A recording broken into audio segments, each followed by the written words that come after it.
No, you can come here. You can come here. You're allowed. You're allowed, Lois. Oh, jeez. Oh, jeez.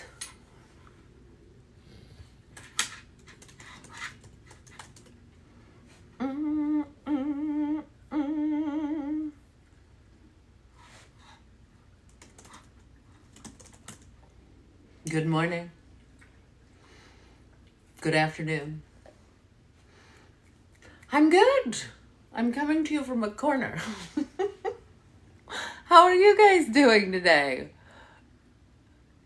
How you feeling on this fine Thursday? What do you think? Is it a reasonable day? Not so reasonable day? I don't even know if I like the setup, but whatever. Oh, that's an exciting thing. Or a anxiety-provoking thing. Both anxiety-provoking and exciting, perhaps.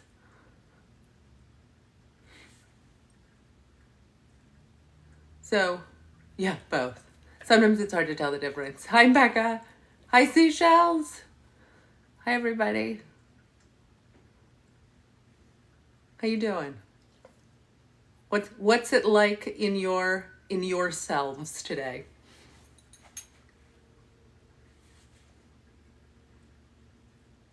Hello, Haley. Listen. Hello, Equus. However much you're here is a wonderful thing. It's just nice to be with you. Lenny. Good day, Lenny. So, for those of you who are just joining me, my name is Abby. I am a licensed therapist, a childhood sexual abuse survivor, and I host these weekly lives that are sort of like question and answer. I will answer any questions that are not meant to harm and that I can answer ethically. And we have a community here. So if you're new, welcome to the community. Like I'm here, but it's really the community. Equus, I'm good. It's yesterday it snowed and I couldn't get the song Sometimes It Snows in April out of my head. You know, because sometimes it snows in April. Sometimes the world is a weird place to be. So I was thinking today, I've got this list of questions. Yeah, it's Equus. It's like, I don't know what it is, but it's something. I love it when people go, and that means there's no global warming. I'm like, sure it does. That's exactly right. Yeah. Well, Haley, we're nearby. I think. You want questions? Funny. Yeah, Lenny, if you want to post and pin questions. Oh, this is a great question. Why is Lenny vomiting all the time? If anybody has, what's it called? Emetophobia, which is highly prevalent in a population of childhood trauma survivors, trigger warning.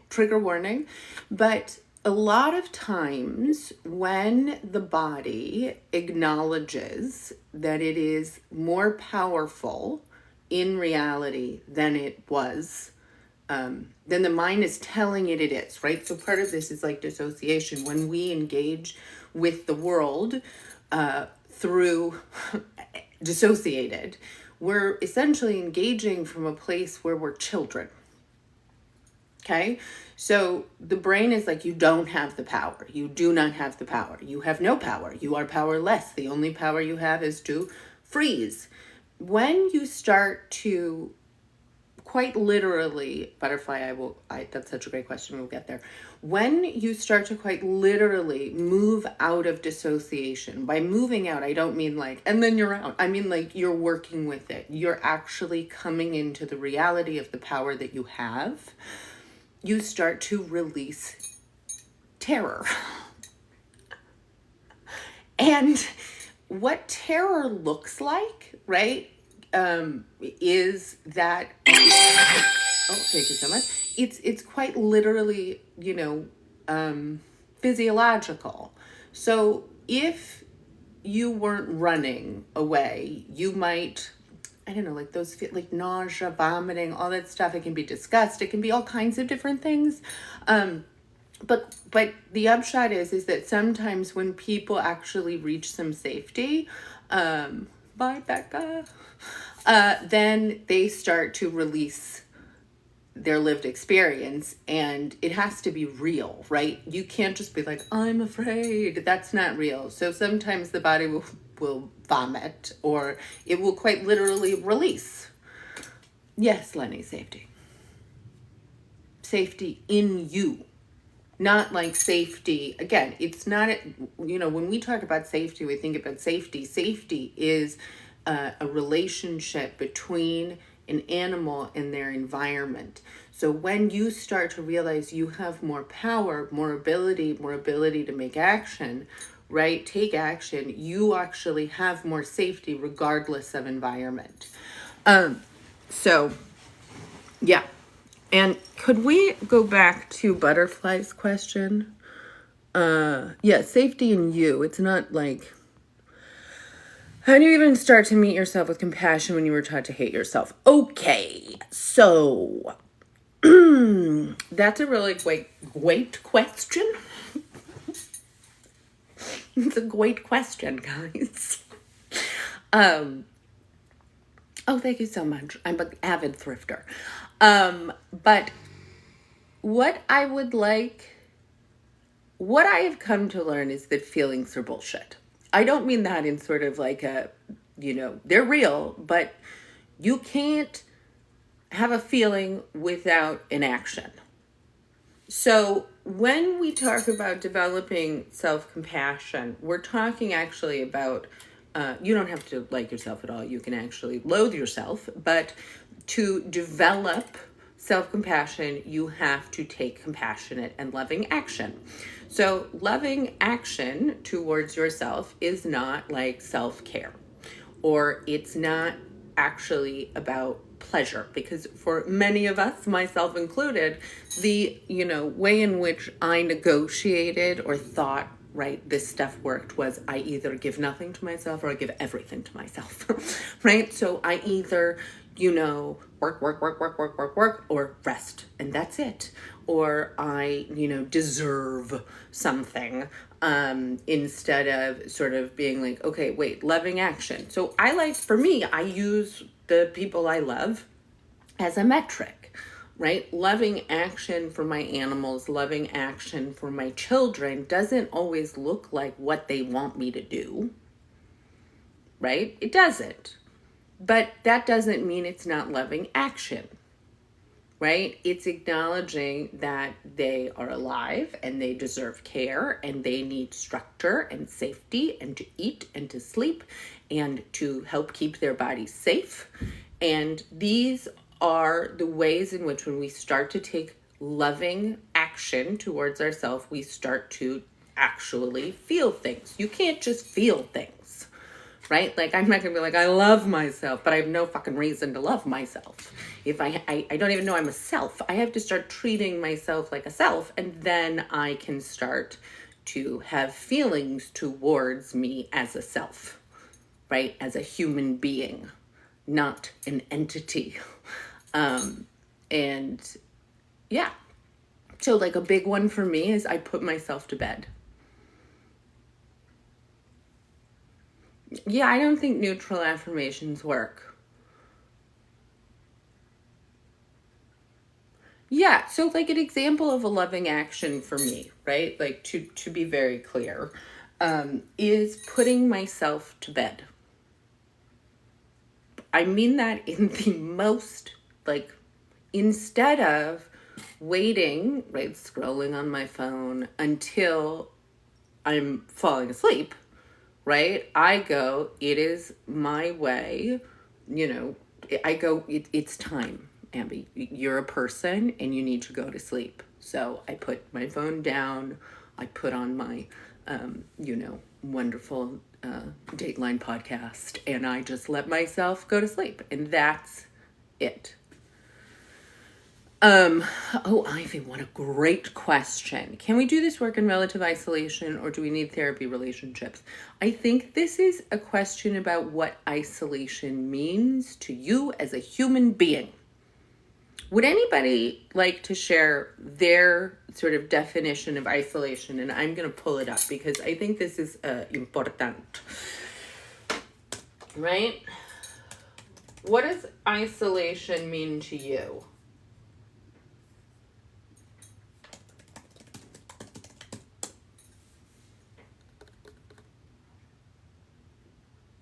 Anybody? What does isolation mean to you?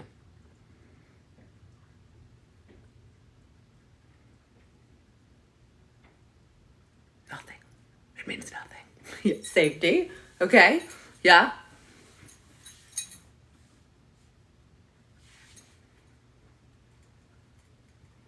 So this definition, this is from Britannica, is the state of being in a place or situation that is separate from others.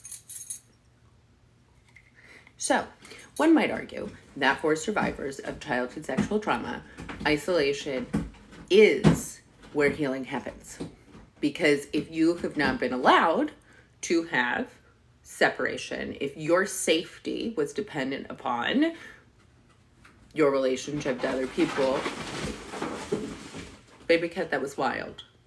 It was an absolutely wild act on your part. Baby cat is living their life over here. Took down a gigantic box. But so one would argue that like isolation is actually the goal. Not isolation in the sense of like I have no connection with other people's, but I acknowledge that I am a separate person, right? I am a separate person. I get to be me in me. And that is what is healing for survivors of childhood sexual trauma. And I would argue a lot of just childhood trauma in general. I get to be separate. Now,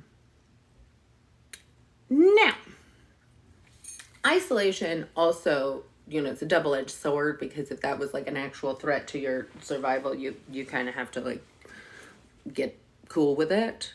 And then from there, I think relationships are really important, because if relationships have been the site of harm, which when we're talking about like, relational trauma, that's what we're talking about, childhood trauma, we're talking about relationships being the site of harm, then you have to learn how to establish or have what's known as a corrective emotional experience in relationship with other people.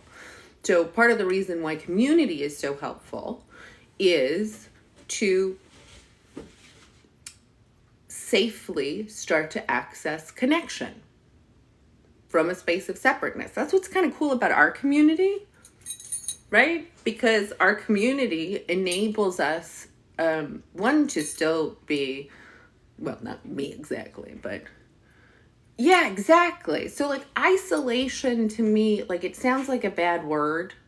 And if you think about, it comes up with, you've heard me talk about abuse and how isolation is so essential to abuse, but that, like, isolation is from, like, the world, right? Like, you're isolated from the world. But you're not isolated from the person hurting you at all. Like, you have no isolation from them. You're isolated with them, which would be sort of more enmeshment. It's coming. I've got to figure that out, Lenny. That's my next. I know. Me too. But so part of this is like, the ability to establish a safe and, what does a safe relationship even feel like? What are small ways to start feeling separate? Talk to no one. I don't know if that's true. What are small ways to start feeling separate? My favorite is I don't want to. You know, like I don't, small ways is being like, I'm actually not going to do that. I'm not going to answer that phone call. I'm not going to respond to that text right now. Right? Giving myself permission to step out of the urgency. Like I don't need to respond to everybody. You know, sometimes I can take that a little too far, but it's, you know, that's it. It's like just quite simply being like, I'm not on call here. There's 2 people I am on call to, 100% all the time, absolutely. But I want to be, and everybody else, nope. Nope. Yeah. Hi, Lauren. Hi, Brigadoon. Yeah, I think that's true. I think, you know, equals, I think that is really like, it's like, how do you, you know, one of the things that I've said to my therapist many a time, we talked about this morning, but the idea that like what I can do for me is, you know, there's a lot of things I'd be like, no, thank you. I'm not going to do that. I can't do that. I wouldn't do that for me, but I can do it for somebody else. Well, there's a great story, you know, my mother, I think I may have shared this, but after she died, you know, we got all of these cards, right? People being like, she was amazing, she was amazing, she was a light, she was. But one story kept sort of coming in over and over again, which was, it was two different occasions that people wrote about, which was one time some man exposed himself to her and a friend, and she said, like, not without even, you know, put yourself away, this is a public place. And that was repeated in these, right, condolence letters. And then the other was she was walking with a friend, a group of people, and someone coming tweaked one member of the group's chest. And my mom started chasing that person down the street, screaming, you know, you don't do that. Again, what we can do for others is not always what we can do for ourselves. So if you can start treating yourself like an other, which again is very much sort of part of what we're trying to do in this healing process, is to be like, I am an other. I can separate, right? I can separate. Then you actually start to believe you are an other. You can't believe that without having the data, you know, and data is action. Data is sensation. So part of it, like not answering the phone, not doing these things, right? You know, I had to know that the world wasn't going to fall apart. And like people got mad at me, like if I didn't answer the phone, but well, I mean, why are you mad? It's weird. Anyway, does that resonate with folks? I see one ladybug, so, yes.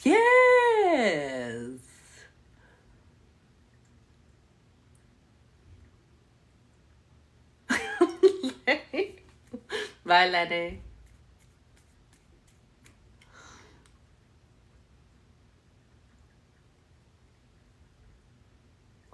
Yeah. So what do we think? So the ladybug, so in our community, because one of the things about sort of like, you know, this platform, I talk about childhood sexual trauma. That's what I talk about. And I talk about it because it's not talked about. And for something that is so prevalent that it is not talked about is pretty nuts.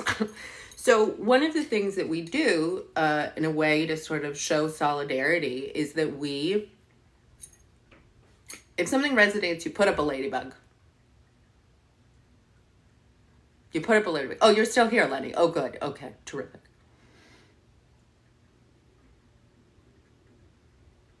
Yeah, exactly, Equus. Like it's very easy to be like, I don't, and I think too, when you think about harm, right? A lot of the metrics, at least in my mind, is like, you know, I still struggle with wrapping my head around, but I was so good to you.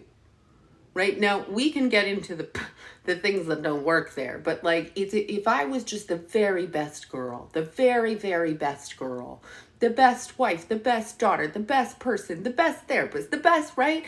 Then I would be worthy. I would be deserving. And in that way, it's sort of a way to try to clarify, I think, for survivors, like how it doesn't make sense if you're not getting what you are offering. But at the same time, it's something that just really, again, it's still hard to wrap my head around, but that's not, but that just has to do with like trying to prove to myself that I was deserving. And the reality is that all children are deserving. All children are deserving of being safe. We do not live in a world where that is reality, but we definitely live in a world where we all can sit here together and say all children deserve to be safe.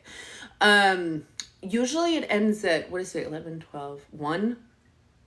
We'll see how we do. Yeah, exactly, Equus. Well, but that's where a lot of us learned that care and love is transactional. And it isn't in childhood. Again, I think the idea of like unconditional love in adulthood and adult romantic relationships is like, I mean, it shouldn't be unconditional. Like, or maybe unconditional love is very different from unconditional acceptance, because you can love somebody unconditionally, and if you are accepting unacceptable behavior, you are enabling. Right? So that's not good. But what, in childhood, like if you look at, I look at my children all the time. What are my children supposed to do? Something to deserve love and care? Of course not. Of course not. That's an absurd idea that their needs would be met based upon how they treat me. That's absurd. It's nuts. Right? But many of us grew up in that space. And trauma, again, it's, not always because it was like a choice on the part of the caregivers, right? I think people, I'm not suggesting that. Yeah, but again, that's weird. That doesn't make any sense. That's not how it works. Like, if you have a dog, like, again, people give away dogs, sure, they do all kinds of things, but you don't look at the dog and you're like, okay, so I'm only going to feed you if you're nice to me. That's not the rules of dog ownership. Oh, Lenny's ready. What do we got? What do we want to do? You want to do a question? Do we need to wiggle? Do we need to dance? One of the things I keep thinking about this community, and I've really been noodling on, is our Spotify,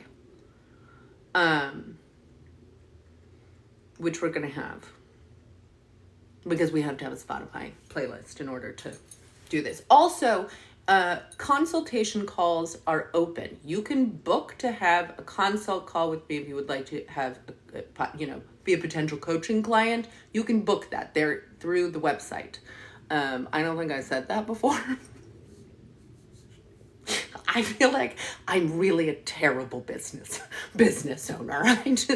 I'm like, oh, right, I have to put the form up. No, I can't see again. Jeez Louise.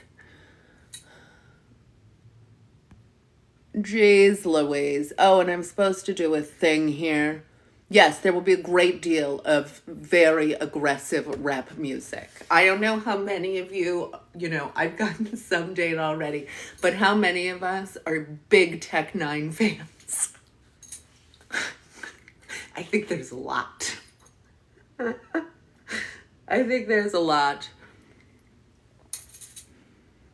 Oh yeah, so this, if you want to learn more about the community, you can get added onto that. There will be a newsletter. There will be all kinds of things, because there should be. But I'm real slow until I'm real fast.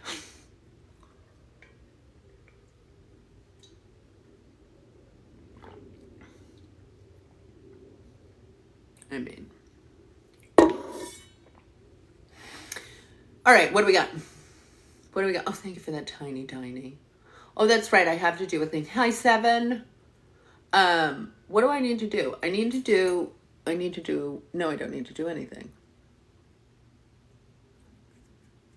All right, Lenny, hit us with a question. Hit us. Jeez Louise.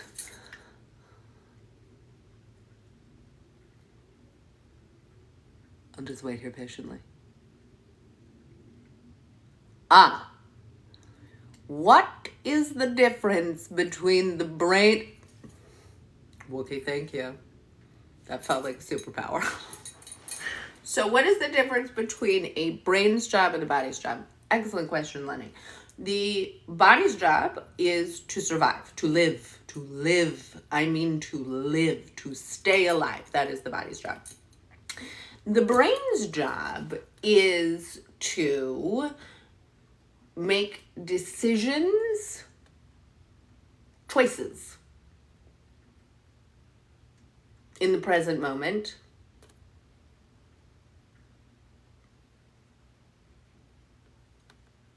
With the data it has through its lived experience in life, to stay alive, but not in a long-term way, in the same way. Like, it is and it isn't. Like, the brain's... I feel like I said something about this before that was really good, and now I'm like, what is the difference?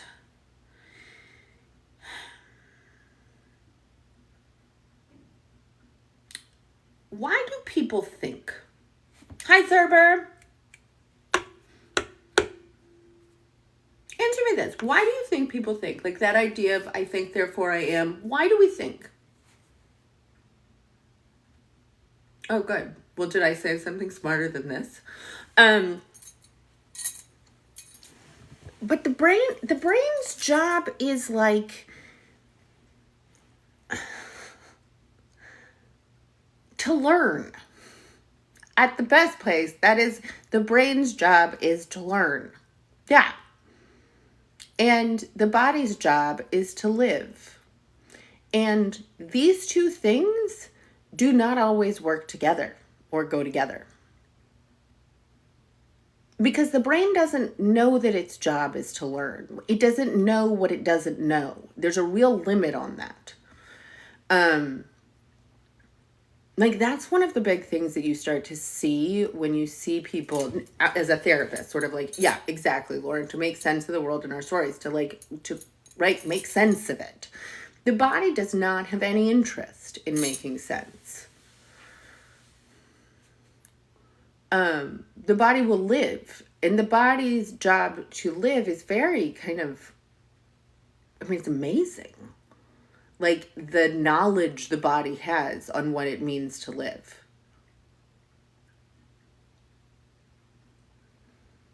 I think this idea of the connecting them is funny. Like, this is where I think part of, like, you have to remember how much language matters. And if you have a narrative, right, a story, that you are disconnected from your brain and your body, you're going to believe it.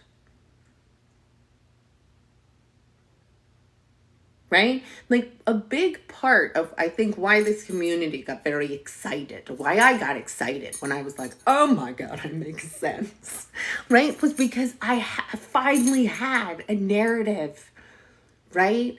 That, like, offered possibility. Lefeg, we will get there. But we'll come back to that, right? Like, it had possibility that I was real. that I could do something with I make sense. I don't really know what to do with having ADHD, or I don't really know what to do with, like that. I don't know what to do, but I know what to do if I make sense. So part of this is like, you have to remember that the narratives around trauma are all about you're broken. The harm really fucked you up. You will never be okay. Right? And like, if those are the narratives you have, you're going to believe them because those are the stories. They're the stories. And there's a wonderful line. I love Joan Didion, if anybody loves Joan Didion, right? But, the stories we tell ourselves in order to live. Yeah, for a long time, I had to be broken in order to live safely, right? Being harmed. That's how that had to work. But I don't anymore, right? I don't. So if I sit here and I'm like, I'm broken. Well, that doesn't do much for me. It really doesn't. So I would suggest to try to shift the language, try to shift the story. The reality is how do I connect my brain and my body? They're not different things. They're actually not different things. They're my brain and my body, we're all encased in the same epidermis. Do you know what I'm saying? They're actually not separate. Well, the trauma narratives are incredibly well worn, but they're also, repeated to us, in the mental health system. They're repeated to us in, culturally, societally, right? Mental health is health, mental health crisis, mental health, all of these things is separating the brain and the body when the reality is that mental health is indeed health. If you can't go to work for whatever reason, if you can't get out of bed for whatever reason, it all looks the same, whether you're sick or not sick, right? We were talking about before about the vomiting, this is it's not a separate entity. Yeah, exactly. I've had this conversation with other survivors, the therapist that I work with, okay, Lifig, that's a great one. But the therapist that I work with comes from a very psychoanalytic place, a very relational place. And we don't spend a lot of time talking about diagnoses. I have always never enjoyed being a diagnostician. I think these are some things that for me that it just doesn't help. Doesn't help. Because, one of the things I've had a conversation, Lenny and I were sort of talking about, for me, a diagnosis doesn't change what the appropriate action would be in taking care of myself, in taking loving action for myself. So if the narrative of a diagnosis is that there is something wrong, that's quite literally a diagnosis, then I don't want to attach myself to a narrative that says I'm doing something wrong when it seems like I'm doing just fine, So let's get back to that question. What do we do where did it go? Where did it go? God damn it. I'm just such an old bitch. Yeah, exactly. I needed to be broken to protect the people who harm me. You got it. How do I make sense of the memories? Okay.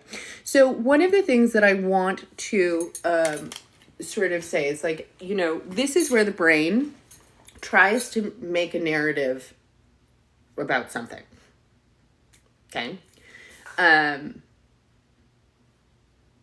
What you're saying is the brain is trying to make it make sense. And what I would offer is you can't.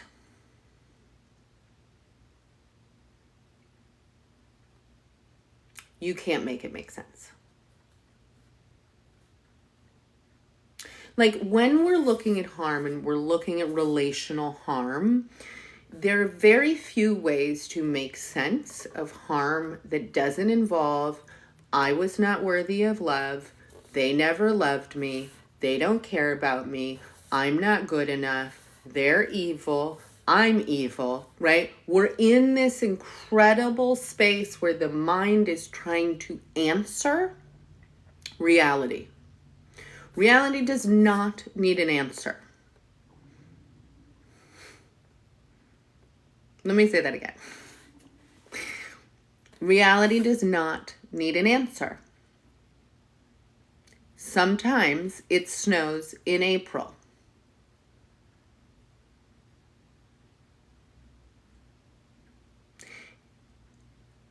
when I try to make sense of harm, right? It was yesterday, right? It was yesterday, snowing. Sometimes it snows in April. But when I try to make sense of harm, what I'm going to inevitably try to do in my brain is to quite literally figure out if I was loved. Or if I loved people who never loved me. Or if I, right? And like, that is not a place anybody wants to go. There's nothing good that is ever going to come out of trying to figure out if I was loved by people who I love. Right? Or, you know, like, again, it's just never going to be, it's just not good.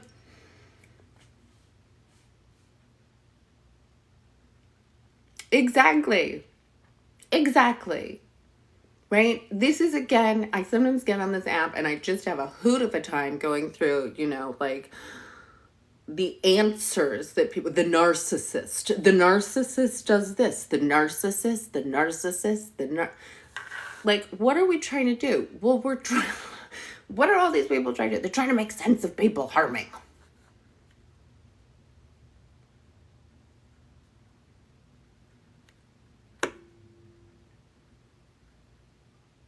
Well, but that's the thing, Seven. As a child, that kind of rumination was helpful. What are they doing? Where are they going? What are they like? How do they feel? Where are they? Right? Like, so that you could prepare with what you had. But when we start pushing that into a lens where we're looking at our entire fucking lives, was I ever loved? Did I ever matter?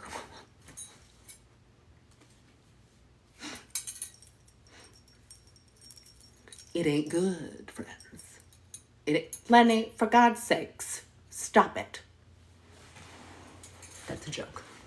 I mean, it is, but it isn't. Lenny knows that.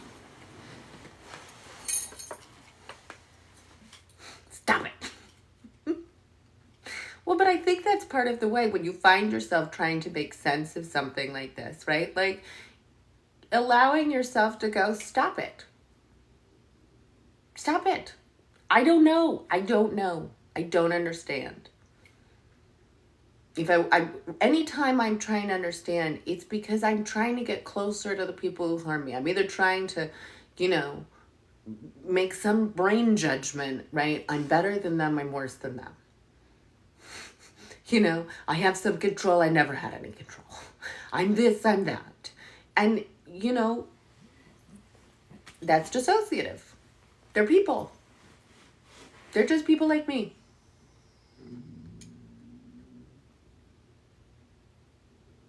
Apparently, I'm very hungry. Yeah, so, you know, let's think that's such a great question.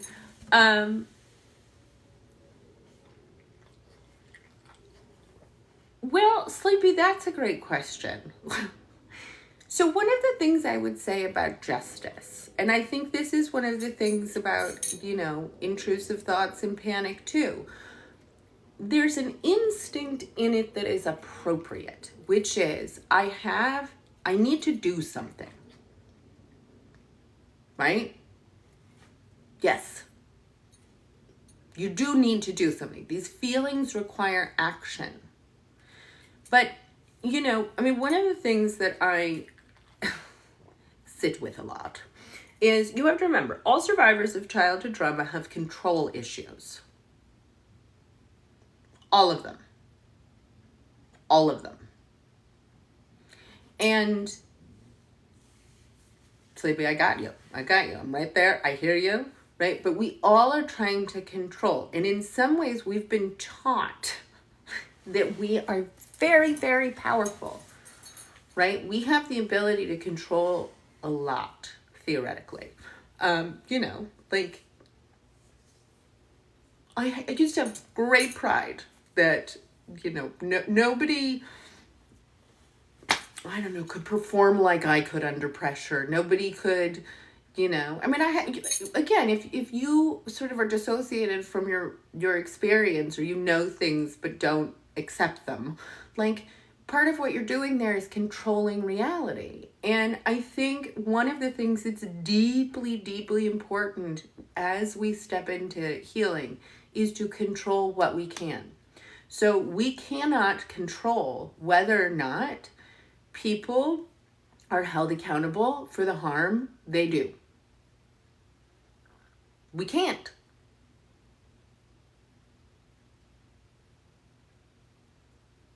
I'm going to say that again.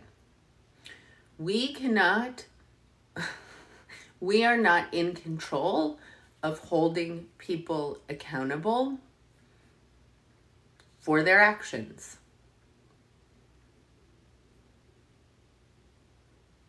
There's a line that comes up in therapy a lot with my patients who we have a laugh over, where, all of us would love to be a benevolent dictator. Right? Be a very benevolent. I'm in charge. I've got this, but I'm very kind. Don't worry about it. Benevolence. And that's separate from whether or not you can tell the truth, whether you can, like when we talk about this holding accountable, like we're not benevolent dictators in this world. We're just people. We're just peopling. And telling the truth is deeply important, right? Using your voice, using the agency you do have to create safety and stop harm and do all these things is really, really powerful. And I know for me, the more I try to push for any outcomes, the more scared I'm going to be. Because sometimes it snows in April, right? So staying out of outcomes and working in process is vital. Vital. Well, what does that mean? It means you do what you can now.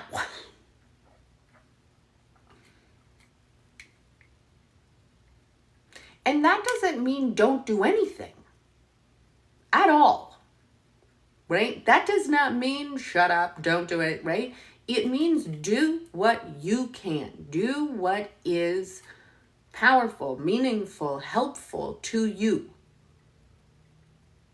and others, right? Helping others. That's a big part of why, like, I'm out here talking about this shite, because the more we talk about it, the more people are going to use their voices to talk about what's happening to them. No, thank you, Legend Boy.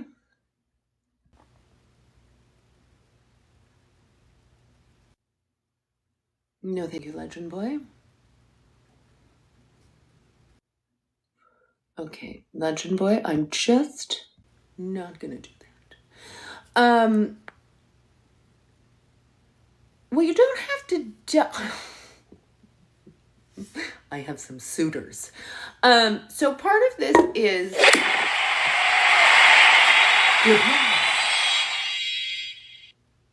yeah, I mean, most of us don't get, yeah, I did that.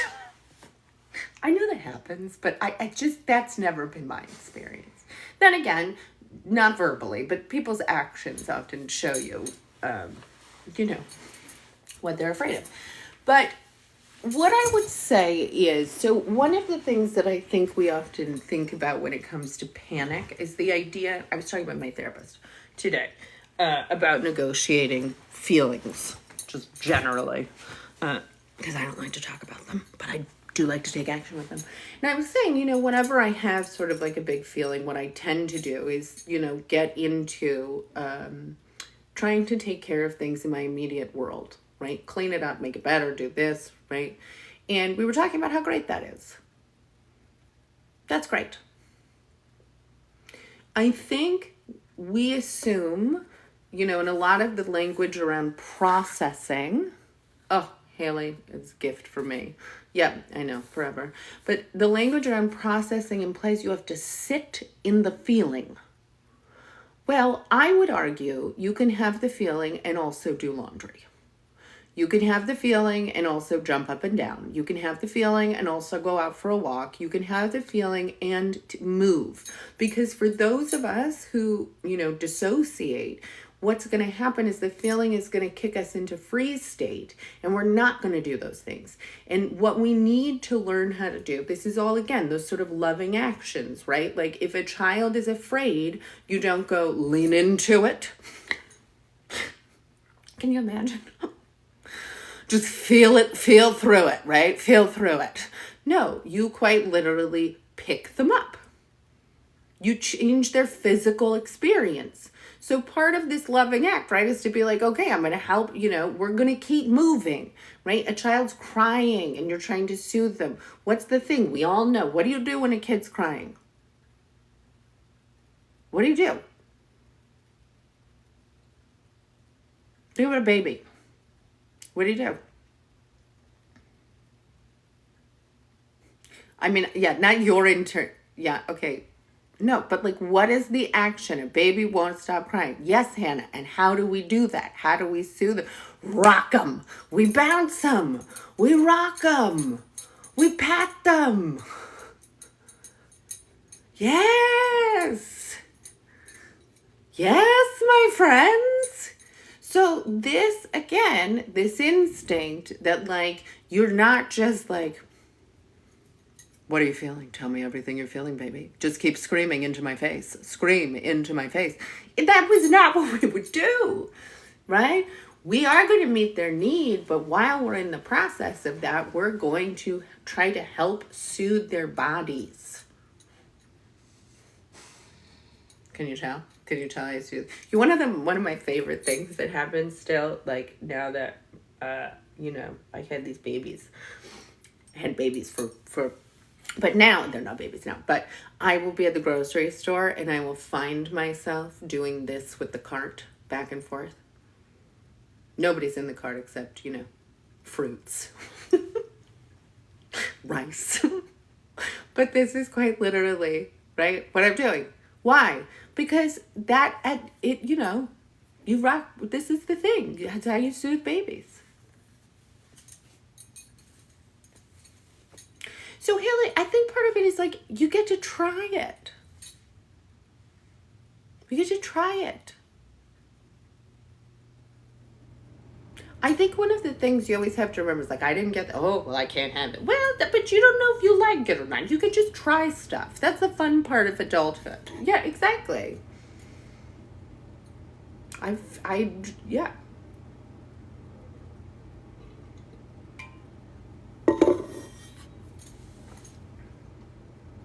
Yeah, there's a whole thing in somatic work where you can kick your feet back and forth like this, sort of push with your heels on the ground. I can demonstrate for you if you want to say.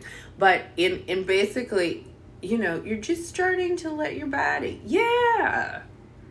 So again, it's like whether or not you had it is separate from whether or not it'll work, or that you've been giving it to yourself all the time, this whole time, the thing you needed, which is like, that's usually most of us.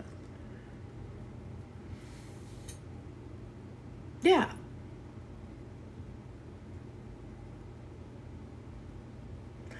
Tremendous pond. Yeah, wiggle break. We can always wiggle. We can always wiggle.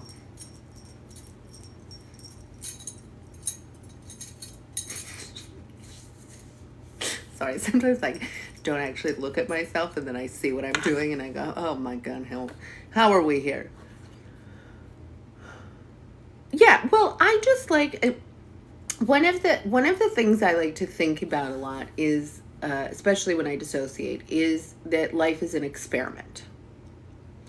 And if I'm really scared to get it right or not right, or this or was it right, like part of what I want to kind of keep saying to myself is I can experiment. Like giving myself a new experience sometimes sounds too like, so I deserve it. And that's not where I'm at in my world most of the time. So I can say like, I can experiment with this and see if I like it. I can try it.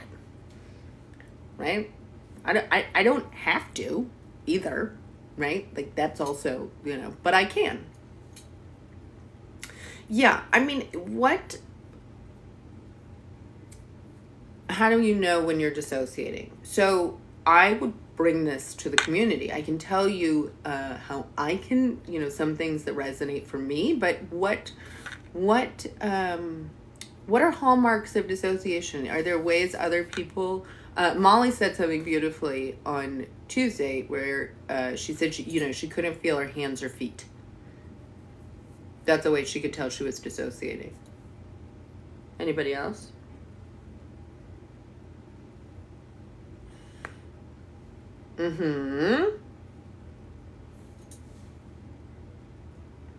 Holding breath, yeah. Hallmark. Yeah.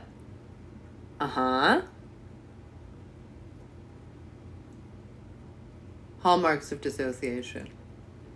Yeah. Yeah.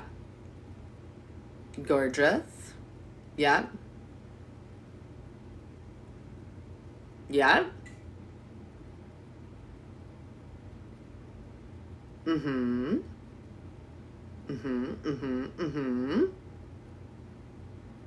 So ringing ears, right? Eyes feel fuzzy, tingly, very distant. Where are we? Frozen. Yep, in my head. Slow and fast thoughts. Putting your thoughts into words feel hard. Separate from everything else. Yep. No interest in things. No awareness of body sensations. Does anybody feel tired?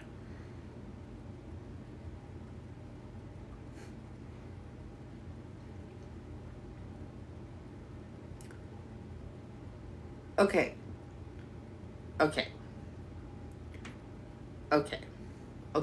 So everyone did a tremendous job. Tremendous job of giving beautiful details. Listen, as a collective, we are terrific about details. Amazing about details. Really. Details. We can say. But let's actually get a little bit broader about what physically, right, dissociation can look like and feel like. Because I think sometimes this is like, again, like we can be tingly without dissociation, right? And we don't want to get, with this one, you want to be able to sort of be like, interesting. Okay, it's bigger than the details. So think about what freeze is. You lie down. You're not moving. Even functional freeze, right, has a lack of movement to it. Or a robotic feeling to it. Yeah, the 1,000-yard stare is... Yeah, Haley, that's incredibly normal. That's why people do it. Right. So one of the things that a lot of times, like fatigue and like a general heaviness, a general can be part of it. Yeah. And fawn, right, or appease is dissociative. What are you sending me? What are you doing?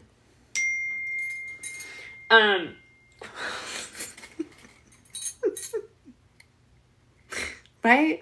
So, like, part of this is to kind of realize that, like, one of the ways we're going to be able to kind of tell is that... I don't get it.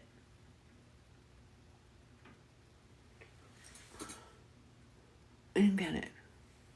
Yeah, headaches, getting sick, feeling really unwell. That's really great. So headaches, this is a big one in my world that I really, it's hard to assess for during.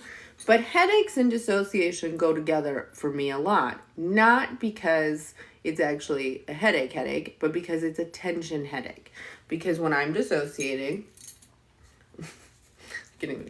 see, we're a little off kilter here. But there's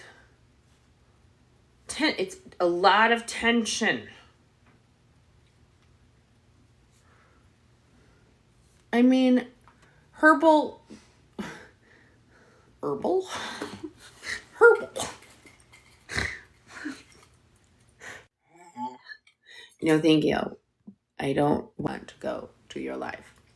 So somatoform disorder, when you have a profile of people who have experienced childhood sexual abuse, there's a variety of different things people get diagnosed with, one of them being somatoform disorder, but it's just trauma, right? It's another way that, like, if you live in freeze state, it is an active state. It does not feel active internally, but you have to remember that an animal in freeze state is not relaxed, right? You're not relaxed.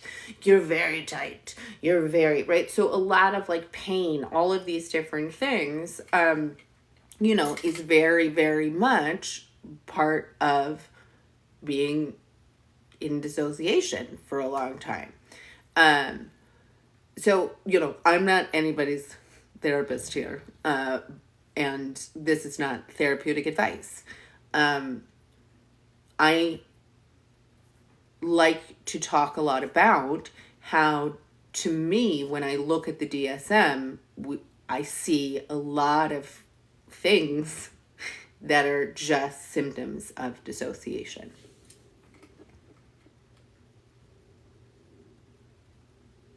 I'm so glad, guys. I love coming on live and talking to you. They're so helpful to me. Right? I am both isolated but in connection. The great joke is that I just, herbal. So I was having this conversation with Lenny. For those of you who don't know, I like to talk about proctalgia fulgax. If you don't know what proctalgia fulgax is, it is that lightning pain in your anus that many people experience, and why they experience it has to do with the punching method. Right. Okay, so there's a whole thing here. The group has done the punching method. I'll talk anyway. But so exactly, it helps. Isn't that fun? Isn't that fun? So this is where I used to get proctalgia fulgax at 3 a.m. If I was going to get proctalgia fulgax and have a really bad proctalgia fulgax attack, 3 a.m. Do you know what time when I couldn't sleep, when I couldn't, right, would wake up? Across the board, 3 a.m. 3 a.m., my body goes, you are not okay.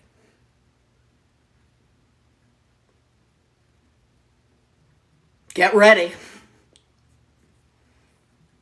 Now, because I think something happened at 3 a.m., Lenny. That's part of where, I think 3 a.m., it was a very scary time in my life. And my body's telling me that when I'm safe enough to know.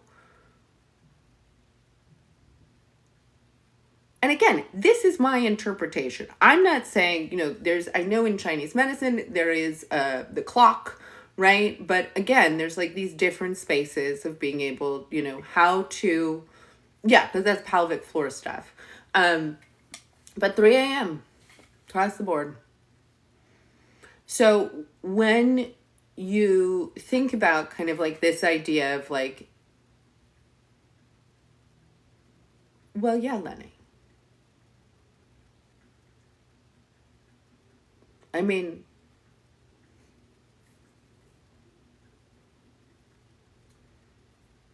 I think the body, so we know as therapists, right? Therapists will talk about something called an anniversary reaction.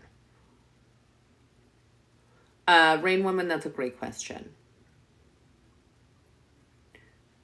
Hold on, I'm reading too much. I'm going too fast. You guys are so terrific. Keep going. So basically, you have to think about, like in therapy, right? The therapeutic community knows about something called an anniversary reaction. What is that? Well, around the date of a loss, a grave, a thing, whatever, we expect patients, clients, to have a physical response, even if, right, they're cognitively being like, I've planned this, no, I'm going to be okay, no, it's going to be that, right, this is going to be, what we know is the body remembers. This is in the literature, this is documented, right, up the wazoo. So think about it like that. These are anniversary reactions. These are anniversary reactions. Anniversary of what? Well, I have a stabbing pain in my anus. I'm not going to, get bigger than that. But that's just like, I don't think it's that deep. I don't think it's that deep. Well, that's because it's dissociative. So part of the thing is being like, I'm going to tend to this. Yeah, exactly. Herbal.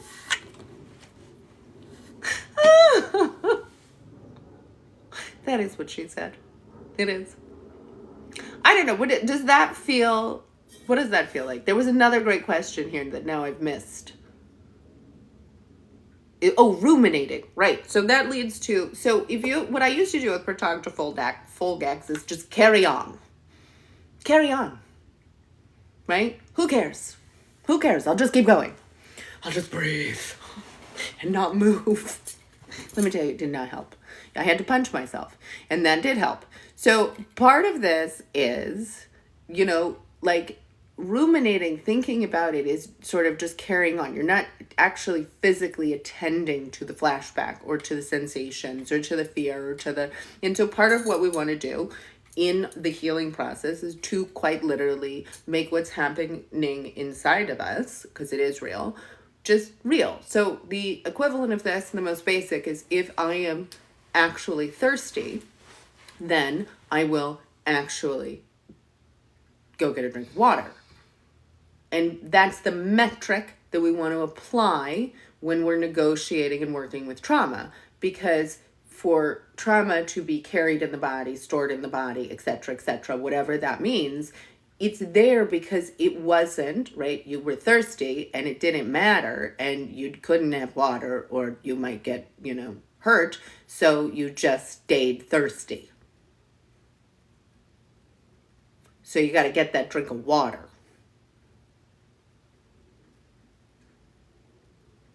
Yes, Lenny, I will.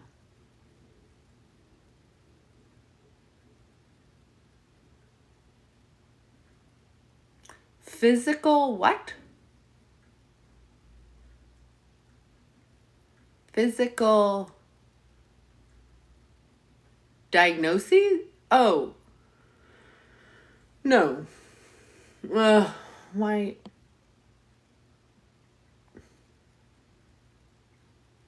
I got reported, so I'm going to leave and come back. I'll be right back. See you in 2 seconds.